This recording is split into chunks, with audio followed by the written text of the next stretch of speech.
Friends, the Great Silk Route or Silk Road provides us valuable historical and cultural information.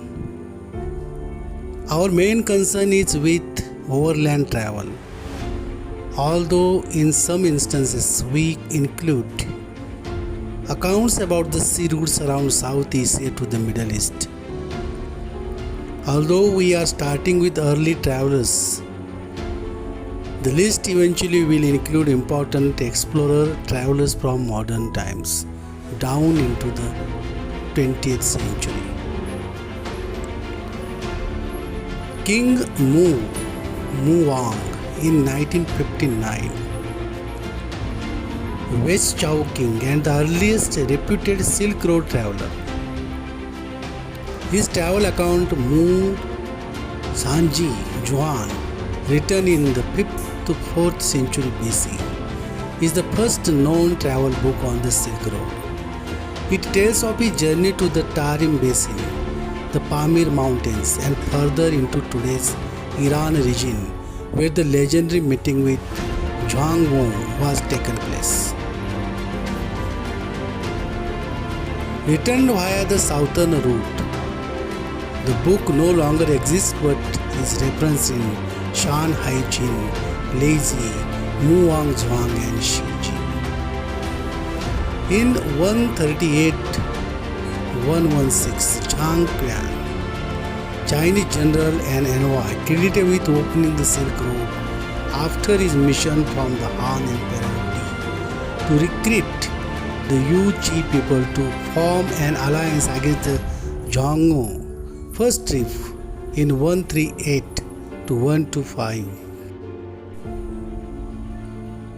In 73 to 102, Pan Chao, Chinese general, restoring the Tarim Basin under Han's power and maintaining whole control of the area as west as Cha during his career there. He sent out emissaries to the area west and beyond the Tarim Basin, include the area of modern-day Iran and Persian Gulf. In 1907, Gan Hing, first Chinese envoy to Ta-Sin, the Roman Orient, sent by General Ban Chao from Kashgar in 97 AD, journeyed through the Pamir Mountains, Parthia, and reached as far as the coast of the Persian Gulf. However, he was dissuaded from continuing further west. The first known Chinese visit the Middle East as west as Taochi near the present Najaf, Iraq.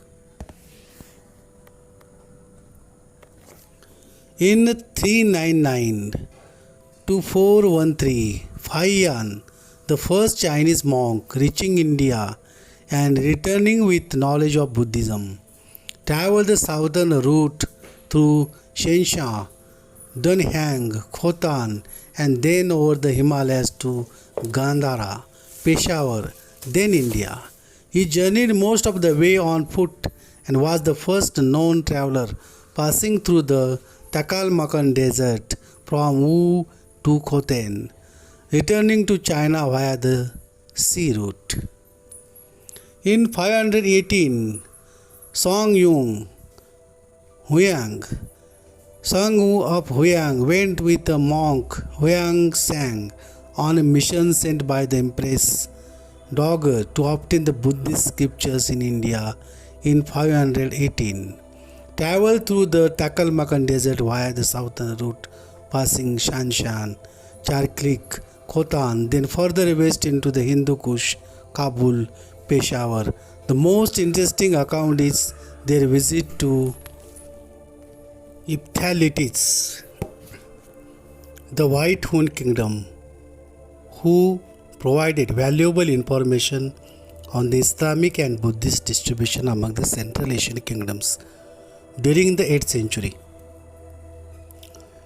His book had been lost since Tang dynasty until an incomplete copy was miraculously discovered by the French explorer Paul Pelot at Nang Han Cave in 1908.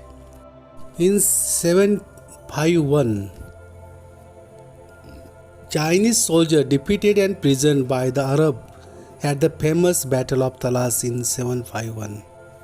Da Huai stayed in the prison camp for 10 long years and traveled to Tashkent, Samarkand, past northern Iran to Iraq, west into Syria. On the Persian Gulf, he boarded a foreign ship, returned to Canton via Indian Ocean and South China Sea.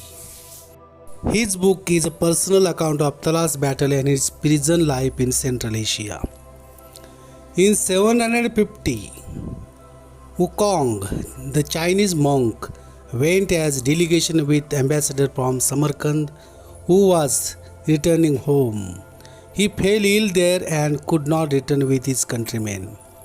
On his recovery, he became a monk and lived in Gandhara and Kashmir, not returning to China until 790.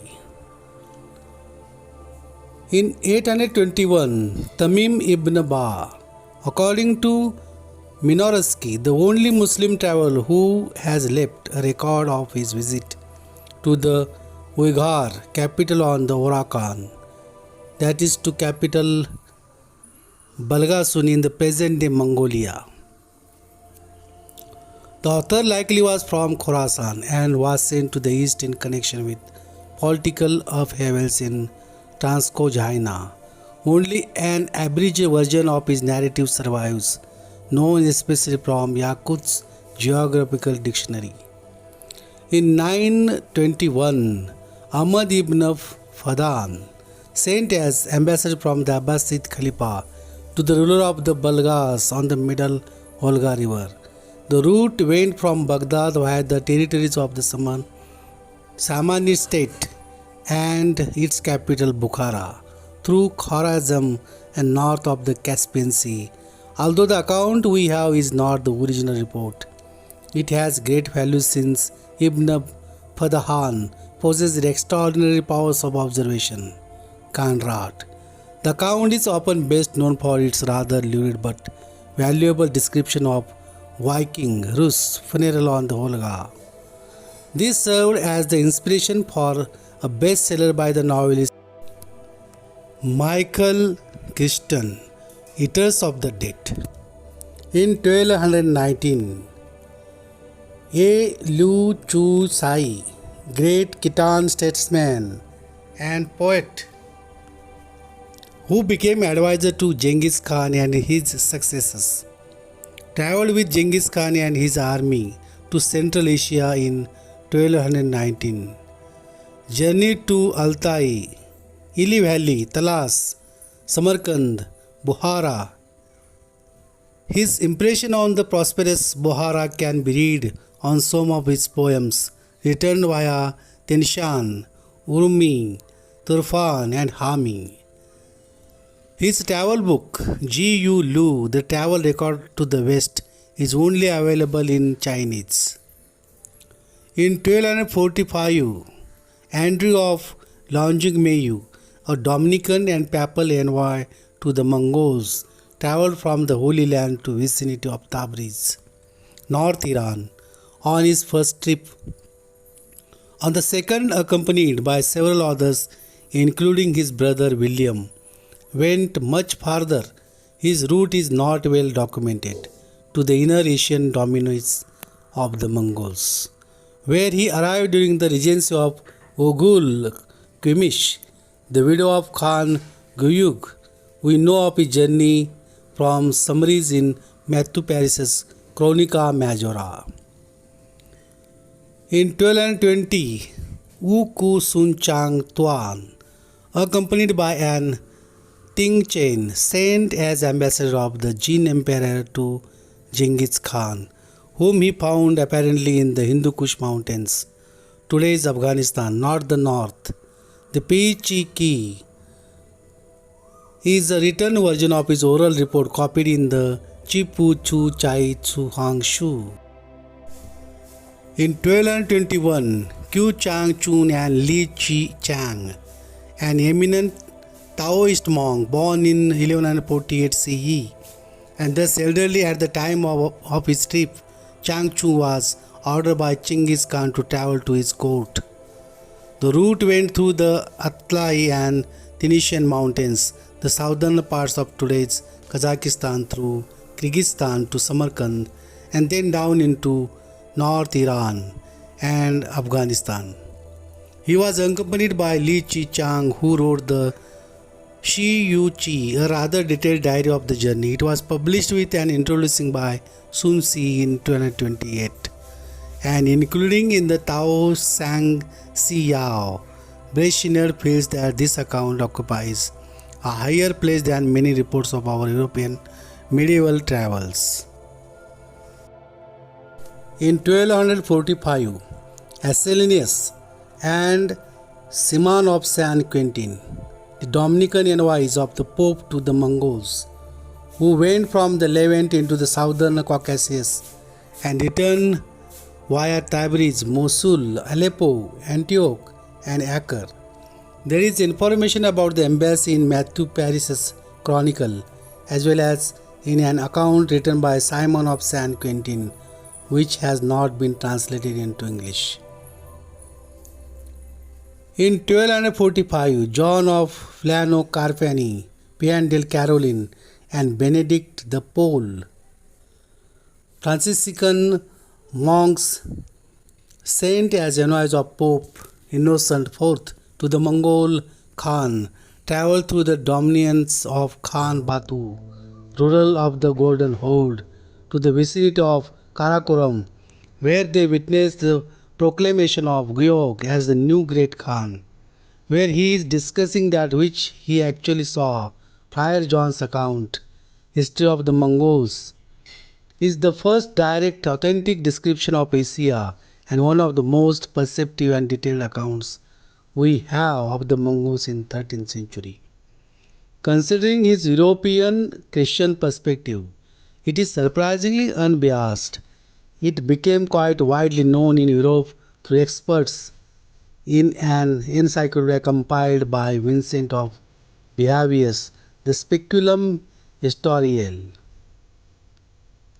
In 1253, William of Rubruck, Franciscan missionary from Flanders who traveled through the Black Sea and the territories of the Golden Horde to the court of the great Khan, Monkey at Karakoram. His account is a mine of variety information, the ascetic life of his times. It contains the fullest and most authentic information on the Mongol Empire in its pre-Chinese phase. Dawson, it is to interest for descriptions of encounters with Nestorian Christians of Karakoram itself, and the palace which is no longer extant, and much more, although his experiences interested his contemporary Roger Bacon. Rubruck's account did not become widely known until it was translated into published late in the 16th century. In 1254, Highton, king of Little Armenia, Highton traveled through the Caucasus and territories of Khan Batu to the great Khan Monkey in Karakoram and then back via Samarkand, Bukhara, and Tabriz. The account of his travels was written down by Kyriakos, who accompanied Highton. This account is not to be confused with the descriptive narrative of the Near East written by Highton's nephew of the same name. In 1259, Chang Tei envoy from Mongol Khan Monkey to his brother Hulagu, soon after the latter's conquest of the Abbasid Khalifa. Chang Che Si Chiki, recorded by Liu Yu, is part travel diary and part a second-hand account of Hulagu's campaigns in the West. Its geographical information is inferior to that of Chang Chun. In 1260, Ye Lu He Liang, great grandson of Ye Lu Chi Tsai, who with his father worked for Monkey Khan and then Kublai. His biography in the Yuan Shi relates his travels in Inner Asia in the period of the Mongol Civil War prior to Kublai's consolidation of power. In 1260, Niccolo and Maffeo Polo, the merchant father and uncle of Marco Polo, traveled from the Crimea through the other territories of the Golden Horde to Bukhara and ultimately to the court of Kublai Khan in North China. Kublai sent them back to Europe on a mission to the Pope via the overland route. They arrived in Venice in 1269, when they departed again for China in 1271 via the Levant, Anatolia and Persia. They were accompanied by young Marco. Our knowledge of their travel is from Marco's book. In 1271 to 1295, Marco Polo, the most famous of the Silk Route travelers, who by his own account worked for Kublai Khan, he traveled overland through Persia across the Pamirs and south of the Taklamakan. His return was by sea from China around South Asia to Hormuz, whence he went overland to the Mediterranean. A Venetian, Marco dictated his account to professional writer of romances while imprisoned by the Genoese on his return. It is important to remember he was not keeping a diary. Olchiki calls it not a book of travel and adventure, but a treatise of empirical geography. Clearly, some of the descriptions are formulaic, others not based on direct observation, others reflecting the common stock of travel mythology. Many of his observations are precise and verified, others unique but likely accurate, since his main associations seem to have been with the Mongol rulers of China and with the Muslim merchant community. Often he is silent about obvious features of Chinese society. Polo's book became well known in Renaissance Europe and served as a stimulus to further travel and discoveries. In 1275, Rabban Bar Sauma and Marcos, Turkic Nestorian monks who traveled from Tai to Kublai Khan's northern capital, to the Middle East via the southern branch of the Silk Road through Khotan and Chhagar. Although on a pilgrimage to Jerusalem, which they never reached, they seem to have had official sponsorship from the Khan. Once in the Mongol Ilkhanid realms, they became involved in Nestorian church politics, and Marcos eventually was elected head of the church as Patriarch Mar Yabilaha III. Bar Sauma was sent to the west as an emissary of the Ilkhanid ruler Argun in 1287, with the goal of concluding an alliance against the Mamluks. Bar Sauma's writings were preserved in an abridged translation into Syriac, from which there are several translations into modern languages. In 1279, John of Monte Carvino, Franciscan missionary, active in Armenia and Persia and then in India and China, he left Tabriz for India in 1291 and arrived in Beijing probably after the death of Kublai Khan in 1294.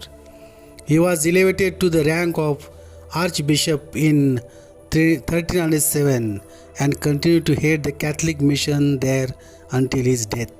Although he did not write a travel narrative, several of his letters have been preserved. In 1316, Odoriak of Frodenon, Franciscan monk who traveled via Constantinople and the Black Sea to Persia, and then via the Indian Ocean to India in the early 1320s. From there he sailed around Southeast Asia to the east coast of China and spent several years in the Beijing. His claim to have returned to via Tibet is dubious, although he apparently traveled overland, arriving back in Venice via the Black Sea and Constantinople. His lengthy travel account, which he dictated in 1330, became A bestseller in part because of Odoric's indiscriminate mixture of tall tales with more authentic information.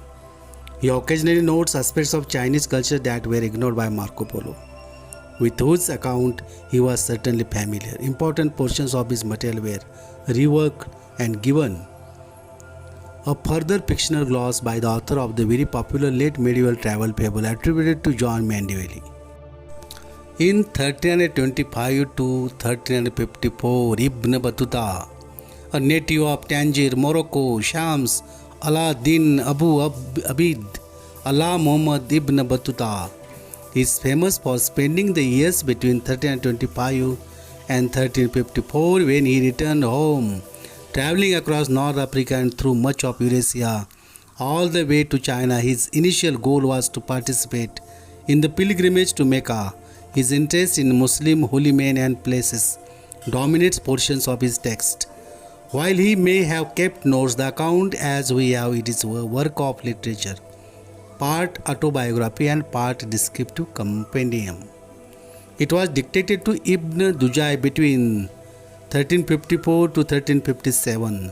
Some sections clearly do not contain eyewitness material.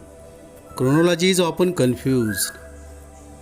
There are critical views of the value of his material on Iran and questions about how much he saw in China. 1339, John of Marignoli, Franciscan saint as papal legate to Yuan, Emperor of China, entered the lands of the Golden Horde via the Black Sea. His route probably ran through Urgench via Hami to Beijing and Shangtu, where he was received in August 1342. After 3 years, he headed home via ship to Hormuz and then overland to the Levant. He included his travel recollections in his Chronicle of the History of Bohemia. His account was ignored until the 19th century.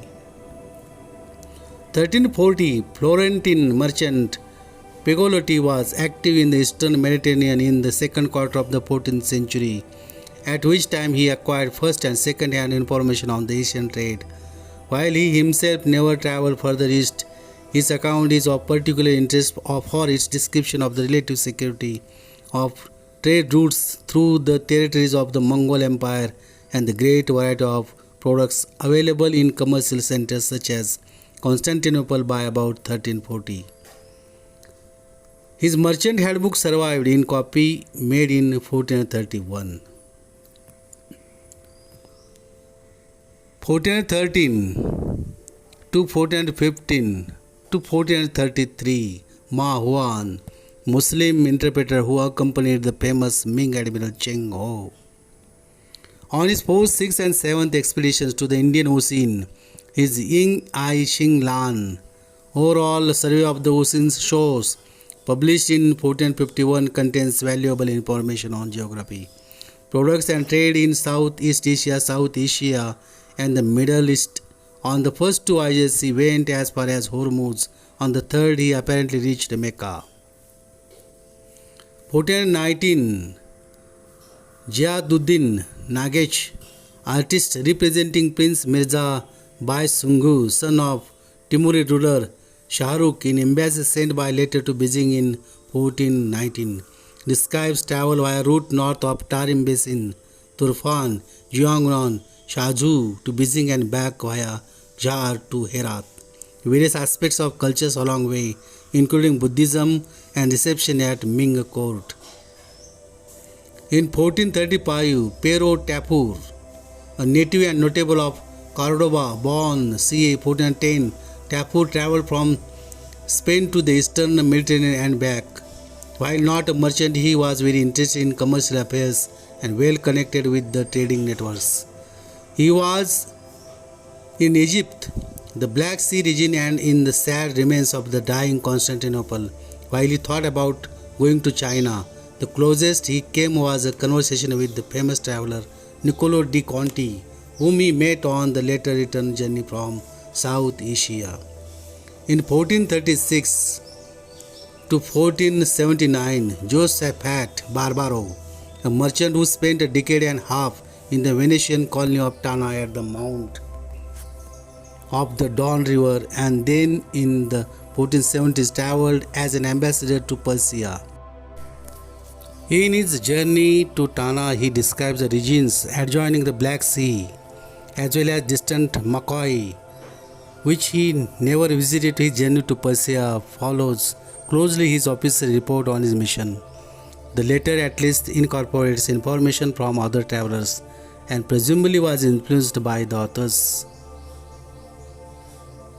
Volga River, who traveled through Persia to India and spent more than 18 months there. He died just before reaching home. The largest part of his travel account describes India. The account is of some interest for his advice to fellow Christian merchants to leave their faith at home and profess Islam if they wish to prosper on the Silk Road. 1474, Ambrogio Contarini, Venetian ambassador to Persia who traveled through Central Europe, Ukraine, the Crimea and the Caucasus. In Persia, he spent time in Tabriz and Isfahan and returned home via Moscow and Poland. Although he traveled rapidly, he was a good observer. Apart from what he relates about conditions in the Caucasus and Persia under Ozan Hassan, his narrative is of considerable interest of its material on Moscow in the important region of Grand Prince Ivan III. 1490s, Babur, the great-great-great-grandson of Timur, Zahiruddin Muhammad Babur, wrote a stunning memory of his early life and struggles in Central Asia and Afghanistan before finally settling in northern India and founding the Mughal Empire. His Baburnama offers a highly educated Central Asian Muslims' observations of the world in which he moved. There is much on the political and military struggles of his time, but also extensive descriptive sections on the physical and human geography, the flora and fauna, nomads in their pastures, and urban environments enriched by the architecture, music, and Persian Turkic literature patronized by the Timurids. His most recent translated declares said to rank with the Confessions of Saint Augustine and Rousseau and the Memories of Gibbon and Newton. Babur's memories are the first and until relatively recent times the only true autobiography in Islamic literature. In 1557, Anthony Jenkinson, representing the English Muscovy Company and accompanied by Richard and Robert Johnson, travelled via the White Sea and Moscow, down the Volga River and across the Caspian Sea to Bukhara, and then back by the same route in 1557. Via the same route to the Caspian, he went to Persia to try negotiating trade agreements, spent the winter in Kazvin discussing the spice trade with Indian merchants. Jenkinson's subsequent trips did not take him beyond Moscow. Beginning in 1546, well prior to his Russia service, Jenkinson had travelled widely in the Mediterranean and the Levant. In 1579, John Newbery, a London merchant, undertook 3 trips. The first went only as far as the Levant. The second took him from the Levant through Mesopotamia to the Persian Gulf and Hormuz and then back through central Persia, the southern fringe of the Caucasus, Anatolia and Eastern Europe. On the third, he was accompanied by Ralph Fitch, John Eldred, who stopped short of the Persian Gulf, William Leeds and James Torrey, all the way to the Mughal court in India. Newbery died on the route home. He was the first Englishman to visit several of these regions. Unfortunately, he never wrote much about his travels. Notes on the first, especially the second trip, were apparently worked into a narrative by Purchas in the 17th century. The third trip is known from some letters, Fitch accounts and Lynchstone.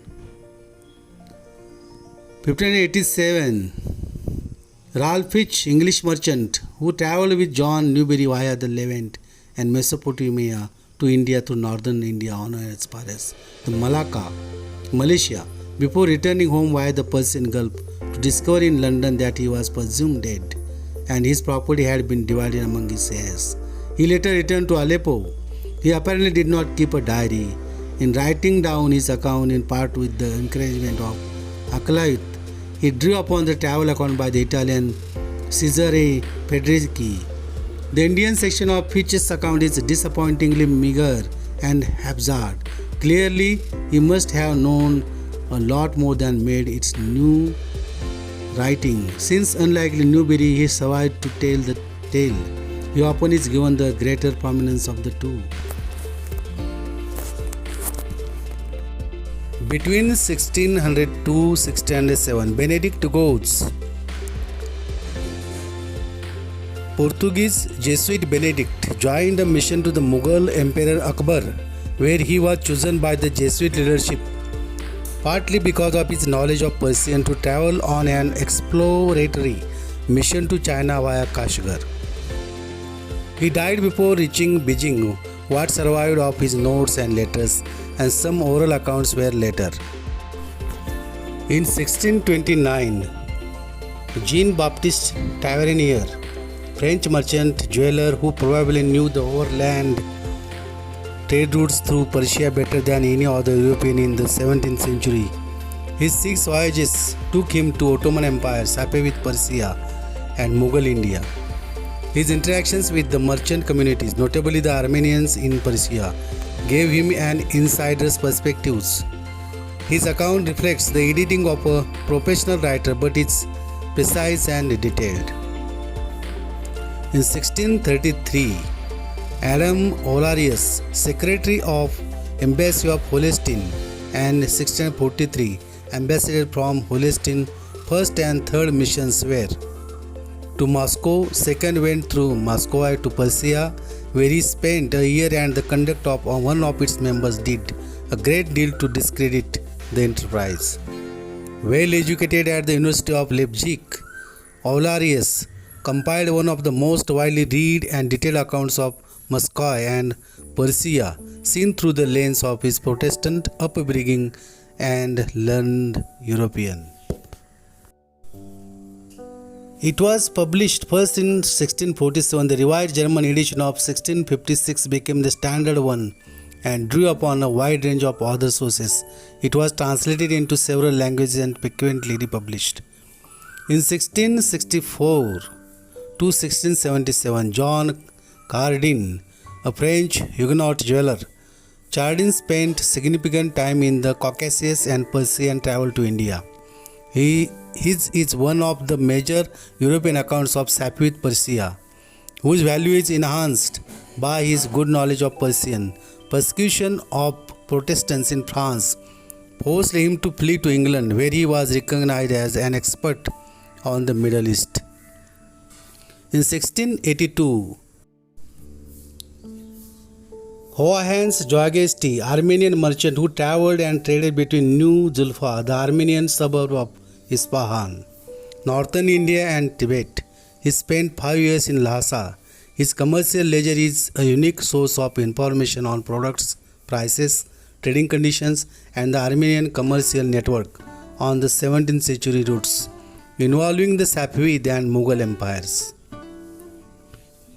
All this about the travelers on the Silk Road. It was not the real silk, but it is the road for the silk. And it is not the route, it is the road which have been found within the mountains. And we have been seen the travelers, those who are after traveled 1000 AD. Thanks for watching.